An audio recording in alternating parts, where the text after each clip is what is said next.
Dwayne Johnson went undercover at his restaurant. One employee was in tears. What he uncovered left him furious.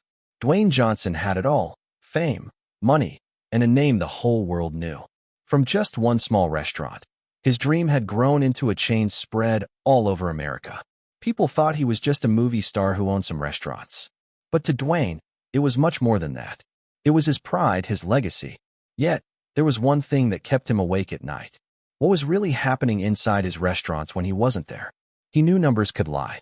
Profits could look good while people were being treated badly. And Dwayne wasn't the kind of man to let that slide. So he came up with a plan. A plan no one would see coming. One cold evening, he stood in front of the mirror in his home. Slowly, he pulled an old hoodie over his head, tugged a cap low over his eyes, and covered his face with a plain black mask. His muscular arms and famous smile were hidden. No one would know who he was now. He looked at himself and almost laughed. The world's most famous action star about to walk into his own restaurant, and no one would even recognize him. But this wasn't for fun. This was for the truth. The streets were quiet as he stepped out into the night. Every step felt heavier. He didn't know what he would find inside: happy workers or something darker. When he finally reached one of his busiest locations, he stopped outside the glowing glass doors. He could hear the chatter inside, the clatter of dishes, the hum of the kitchen.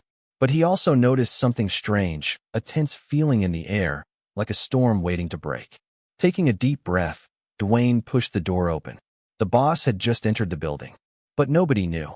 It was a cold, cloudy afternoon in New Jersey when Dwayne stepped into one of his busiest branches. The smell of fresh burgers and sizzling steaks filled the air. Customers laughed over their meals. Plates clinked. Glasses clattered. The manager stood near the counter, arms crossed, scanning the place like a hawk keeping watch. At first, everything looked perfect. Too perfect. Dwayne took a slow walk around, pretending to be just another customer. He let his eyes wander, taking in every detail. But then he saw something. Through a narrow gap between the kitchen door and the staff hallway, he spotted a shadow moving low to the ground. He stepped a little closer. There, half hidden behind stacked crates, a young waitress sat on the floor, her head buried in her hands.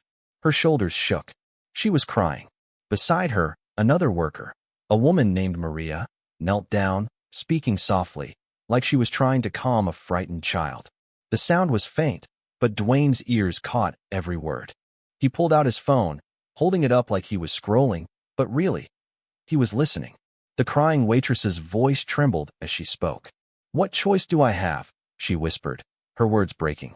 The sentence hit Dwayne like a punch to the chest. He froze. Those weren't the words of someone having a bad day. Those were the words of someone trapped. A burst of laughter came from a nearby table, pulling his attention back to the room.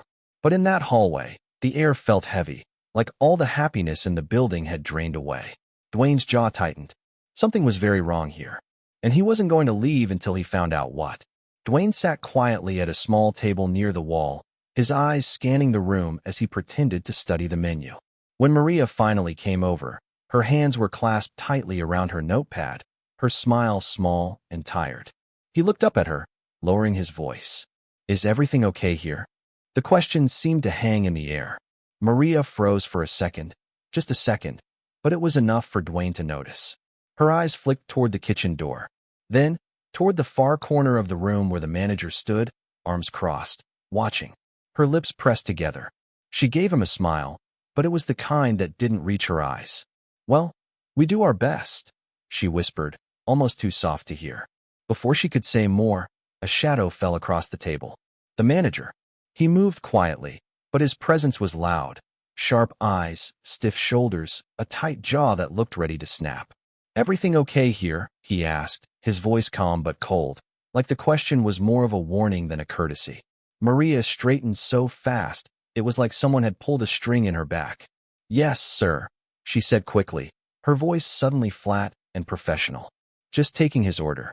The manager gave a small nod, but his gaze lingered on her for a second too long. Then he turned and walked away, slow and deliberate. Maria let out a breath, but she didn't look at Dwayne again. She just scribbled his order, muttered, "I'll be right back," and hurried toward the kitchen. Dwayne leaned back in his seat, his jaw tightening. He'd been around enough locker rooms, movie sets, and boardrooms to know the difference between respect and fear.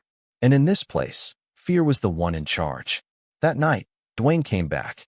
The streets were quiet, lit only by a few flickering lamps. He parked his car far down the road, hidden under the shadow of an old tree. He was dressed in all black, hoodie pulled up, gloves on, cap low.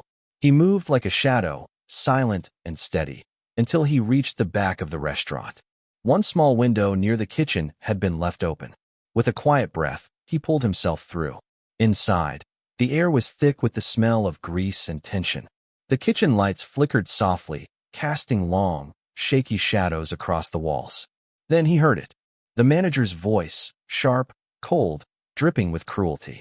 "Crying won't save your job," the man sneered. "You're lucky I keep you here." A soft sob followed. The sound made Dwayne's blood run hot. He stepped forward, his heavy boots echoing against the tiled floor. From behind a stack of shelves, he emerged, tall, unshaken, eyes locked on the man. "That's enough." The words were low, but they cut through the air like a blade. The manager spun around, his smug expression collapsing into shock. "Wha? Who are?" "You know exactly who I am," Dwayne said, his voice steady but dangerous. "These people are not your slaves. You lead with respect, or you don't lead at all." The room went still. Every cook, every waitress froze where they stood. The clinking of dishes stopped. Even the kitchen fan seemed quieter. All eyes were on them. The manager's mouth opened, but no words came. Dwayne took a step closer. "You're done here." Before the man could argue, Dwayne pulled out his phone and dialed corporate. Right there, in front of everyone. His voice was calm, but every word carried weight. "This is Dwayne Johnson. I'm in your New Jersey branch. Remove the manager." Effective immediately, gasps whispered through the kitchen. Maria covered her mouth. The crying waitress stared at Dwayne like she'd just seen a hero step out of a movie. The manager's shoulders slumped, his power gone in an instant. And for the first time that day, the kitchen felt lighter. The next morning, the restaurant felt different. The tension that once hung in the air was gone, replaced by something lighter, freer. Dwayne arrived without his disguise this time. No hoodie, no mask, no shadows. He walked through the front door, tall and proud, and the staff's eyes widened. Some gasped, some smiled. Some couldn't believe the man who had saved them last night was the Dwayne Johnson. He gathered them all in the dining area. The clatter of plates stopped. The chatter faded. Every worker, cooks, servers, dishwashers, stood in a quiet circle around him. "You all deserve better," Dwayne began, his voice steady but warm. "No one here should feel afraid to come to work. No one here should be treated like they're less than human." He let the words sink in. "I've put a system in place," he continued. "From now on, you'll have a safe, direct way to report any problem, straight to corporate and straight to me. If anyone disrespects you, hurts you, or abuses their power, I'll hear about it." For the first time in days, Maria's smile was real. The young waitress who had cried in the hallway stood taller, her chin lifted with quiet strength. Around the room, workers exchanged glances, not the fearful kind from before, but looks of hope. Dwayne's gaze swept over them. "You keep this restaurant alive. You're the reason customers come back. And I promise you, as long as my name is on this place, you will be treated with respect." There was no applause. There didn't need to be. The silence carried something stronger, trust. Word spread quickly. Across towns, cities, and states, employees told the same story. The day the boss came in disguise and changed everything. It wasn't just a warning to bad managers. It was a promise that real leadership is not about power. It's about people. Folded hands, thanks for watching this powerful story. If it moved you, hit that like button, share it with someone, and subscribe for more stories that inspire, reveal, and restore faith in what's right.